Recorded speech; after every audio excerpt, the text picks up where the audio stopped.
네, 제가 오프닝에서 언급드렸던 입찰 소식입니다. 배런스 기사고요. 제목은 이렇습니다. Treasury auctions this week are set to test demand. 이번에 글로벌 금융시장의 이목을 모았던 미국 3년물 국채 입찰이 양호하게 끝났죠. 시장 일각에서 나오는 미국 재정 적자 우려에도 미국의 국채에 대한 수요는 비교적 탄탄했는데요. 다만 곧바로 이어지는 10년물과 30년물 입찰을 앞두고 시장은 다소 긴장하는 분위기입니다. 만에 하나 장기물 수요가 부진한 것으로 나타나게 되면 금리는 다시 튕길 수 있기 때문이겠죠. 더 관심이 모아지는 건 바로 9일에 진행하는 400억 달러 규모의 10년물 국채 입찰입니다. 미국의 10년물은 글로벌 장기 시장 금리 벤치마크 역할을 합니다. 신용카드 대출 등에 연동되어 있어서 실물 경제 파급력이 굉장히 큰데요. 만에 하나 장기물 수요가 부진한 것으로 나오면 금리는 다시 또 한 번 튕길 가능성이 있기 때문에 시장이 아직 안심하기에는 이른 셈입니다.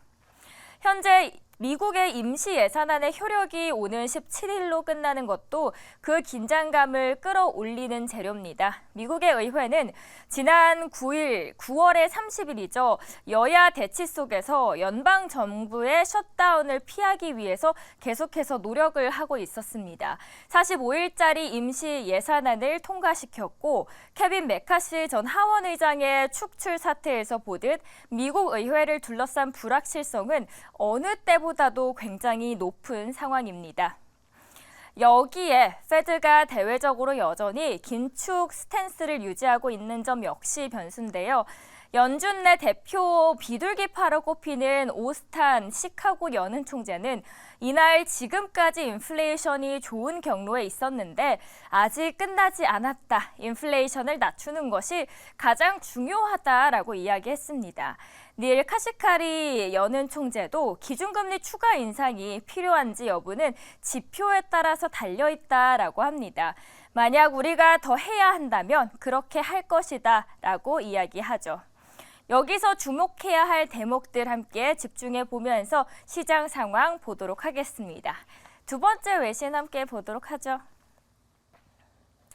이번에는 where Trump counties in Ohio voted to support abortion rights. abortion rights는 이 낙태 이야기인데요. 트럼프 전 대통령이 강세를 보였던 주에서 민주당이 옹호해왔던 낙태 허용 이슈가 주민들의 선택을 받았다라는 소식입니다. 앞서 두 번의 대통령 선거에서 도널드 전 트럼프 미국 대통령을 밀었던 오하이오가 주 헌법의 낙태권 보장을 명시할 것으로 보입니다. 낙태권 보장을 주장하는 민주당은 그래서 이번 투표로 내년 대선에 힘을 받게 됐다고 결과에 환호를 하고 있습니다. 오하이오주 헌법의 낙태권 보장을 명시하는 것을 골자로 하고 있는 개헌안이 주민투표 결과에 따라서 통과될 전망입니다. 찬성은 56%, 반대는 43%인데 참고로 정식 결과는 3주 뒤에 공개가 됩니다. 지난해 11월에 미국의 중간선거 캘리포니아 등이 주 헌법의 낙태권 보장을 명시하기로 한 바 있었습니다. 내년에 애리조나 등지에서는 주민 투표가 진행될 예정이고요. 출구 조사 결과에 대해서 조 바이든 대통령도 한마디를 던졌습니다. 미국인들은 다시 한번 기본권 수호에 표를 던졌고 민주주의가 또 한번 승리를 했다. 백악관을 통해서 말했는데 이 바이든 대통령은 오하이오 주를 포함해서 전국의 유권자들을 극단적인 낙태 금지 정책을 실시하려는 마가 공화 당원들을 가로막았고 이 정책은 미국인 다수의 뜻과 어긋났다라고 하면서 대통령을 겨냥했습니다. 참고로 여기서 이야기한 마가는 도널드 트럼프 전 미국 대통령의 유세 구호인 미국을 위해서 다시 위대하게 앞글자를 따서 만든 단어들입니다. 최근 여론조사에서 바이든 미국 대통령이 트럼프 전 대통령에게 고전하고 있는 상황에서도 민주당이 계속 추진해온 낙태 허용 문제가 주민 국민투표와 주의회 선거 결과에서 선택을 받으면서 낙태 문제는 내년 대선에서도 결과를 좌우할 결정적인 변수가 될 수 있다라는 관측이 나옵니다. 미국의 ABC 방송에서도 최근에 조사를 했는데요.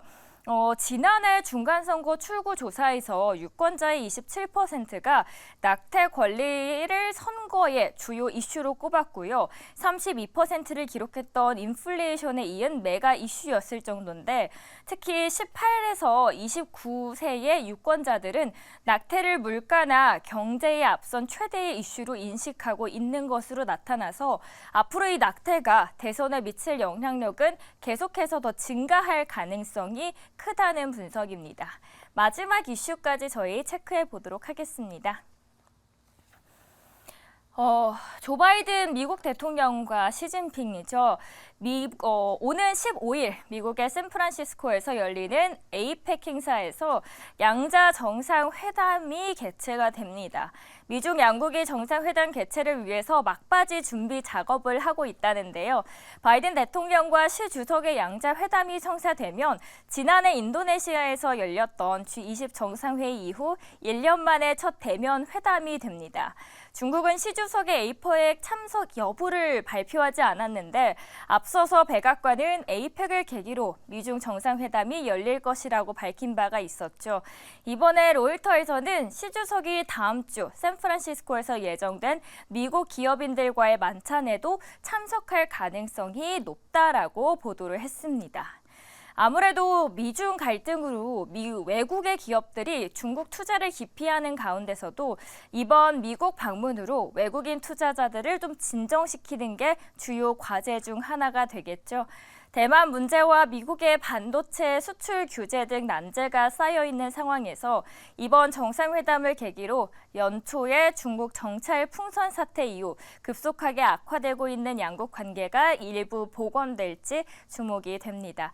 지금까지 세 가지 외신 스케치 함께 알아봤습니다.